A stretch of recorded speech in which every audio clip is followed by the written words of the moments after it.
So here we are. Yeah. We're finally back. We're back. It's been crazy, hasn't it? Yeah, I feel like I've spent a full month dodging Omicron. Well, good on you. I know. think it's a good thing to do. Yep. We had it at our house. Not that much, not that big a deal. Now, look, while I was locked down because I have a son that was sick, I did manage to catch No Time to Die. And because we billed it so big and we tried to get tickets and never got them. Thanks very much, Universal. Yep. What did you think? You saw it? Yeah, I finally saw it. Look, Okay, so if you haven't seen it, you need to log off right now. Literally stop, because we're going to spoiler give alert. it all away. Yeah, all of it.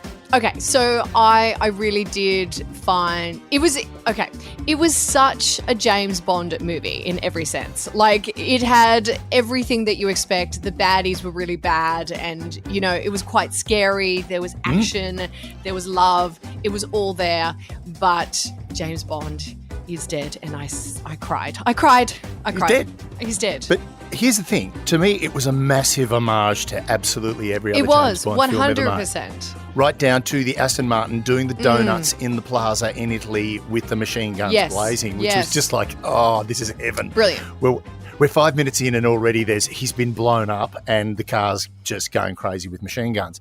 My favourite moment was Ana de Armas. Who played, the girl who went, I've only been in the field for 3 weeks. She's great. That was, my wife turned around to me during the gun battle and just went, you can stop heavy breathing now. And I just went, no, actually I can't. Well, and interestingly, those two have worked together in Knives Out, if you've seen that movie. Yes, of course. But so sexy to watch a woman with an automatic, machine gun and a dinner dress. And her character was amazing as well. She played this kind of like, I've never done this before kind of vibe. Oh, look, I've never done it before, and then just wails in on all the bad guys, which, again, how many bad guys got killed? Yeah, so many bad guys. And also, just the fact, it was literally, there was warring factions of baddies and, it had every single thing that you want in a James Bond movie. It was there. Now, are you ready to nitpick? Okay, go. Because there is some nitpicking to be done. Of course. Right, point one was Rami Malek, who was fantastic. He was so scary. That character was brilliant. But did he age?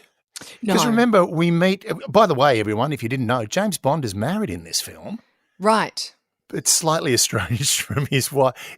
That got me very confused, was the whole being together but not being together, and they're married but they're not married. And were they married? I didn't know they were married. Yeah, they were married. Oh, I never got that Which part. is an homage back to On Her Majesty's Secret Service, where he gets married in the end to my favourite woman of all time. Now I can't remember her name. She wound up doing Game of Thrones, but she was also in Avengers. It'll come to me. Yeah. Doesn't matter. Yeah. Not important. She's beautiful as well. No, again, a brunette. Well, they're all beautiful. They're all beautiful. They're all beautiful. Yeah. So Rami Malek's character not really aging kind of got me. There was one thing, the nanobots that were the disease. Yep. Yeah, there's a little thing he could have done which would have solved all of the problems. He could have got off the island and gone home to his missus and his daughter and had a great time. His watch had an EMP device in it. So surely if it's a nanobot, which is electronic, he could have just blown it up with his watch. Oh, that's very interesting. Because he took out the guy's eyeball with it, but he could have taken out his own problem. Also, the other thing that I found too, because one of the things they said was that the nanobots would go after the genetic lineage. Yes. And she was the daughter of Spectre, and it went after Spectre, right? Yes. And after Blofeld. But wasn't she the daughter of Spectre, and weren't they all somehow connected? Because wasn't that her uncle? I was very confused by it. Now this is where we really have to sit down and go, when we nitpick a film, don't nitpick a film. Just don't do it, because it's like James Bond is there to just hit you with adventure and stupid. And it did. And, the problem is, I want to nitpick because I'm a nitpicker, but the problem with that is as soon as you do that, you start picking holes in the plot. The plot is going to fall apart. Yeah, the plot did fall apart in some points, but I didn't really care. No, I didn't either. I mean, my favourite bit was having, because everyone's saying, who's the new James Bond going to be? There's a lot of talk about, is it going to be a woman? Is it going to be a black man? It can't be James Bond, though, because James Bond is dead. It's going to be it's going to be a new 007. I've always had a theory about that. Okay. James Bond's the cover. That's the cover. Oh, okay. Right, I so see. I see. the name perpetuates. 007's name is James Bond.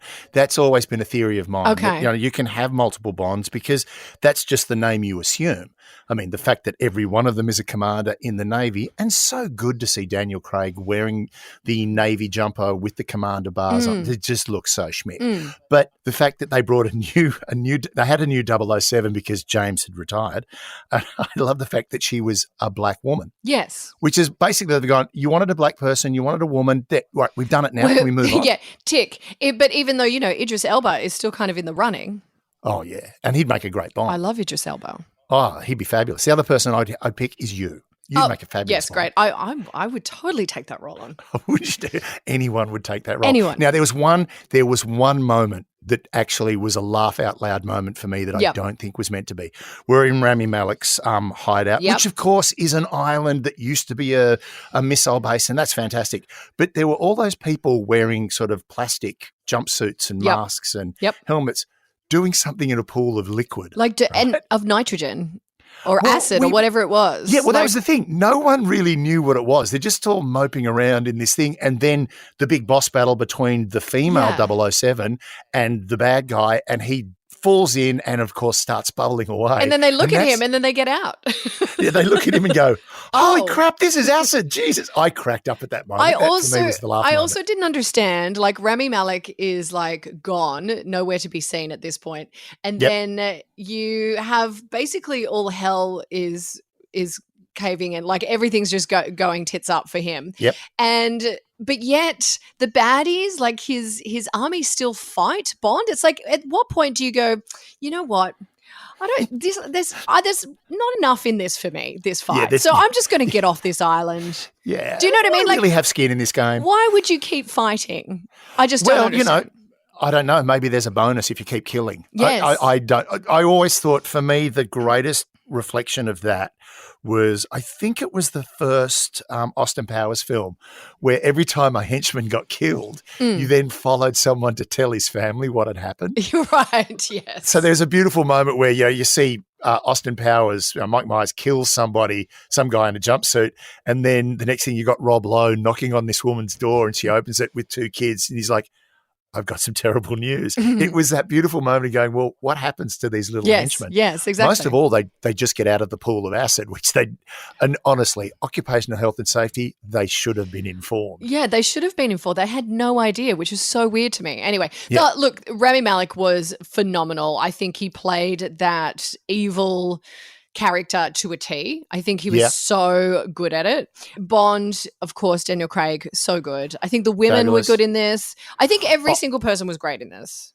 Everything was great. I mean, ultimately, what really probably would have been the big thing where I've gone, the script. Yeah. The script, I think, but also, I agree. I think what they were doing with the script was, because of COVID, because of this, because of all of that, I think they were so desperate to get it to work the right way, or just to get it up, that they didn't really dot the I's and cross the T's. And I do agree with you that maybe they were just really too busy paying homage to all of the other Bond movies. Do you know what I mean? To go, I mean, does this actually make sense what we're doing here? And it's like, no, it doesn't matter, but it looks really fucking cool. Yeah, shut up. Roger Moore did it 20 years ago. Let's get it done. Yeah, right? I think that was very much it. So, all right, out of 10? Okay. I give it a 9 out of 10. I mean, it had everything that I wanted in a Bond film. Is it your favourite Bond film? No. What would be your favourite Bond film? Probably Spectre.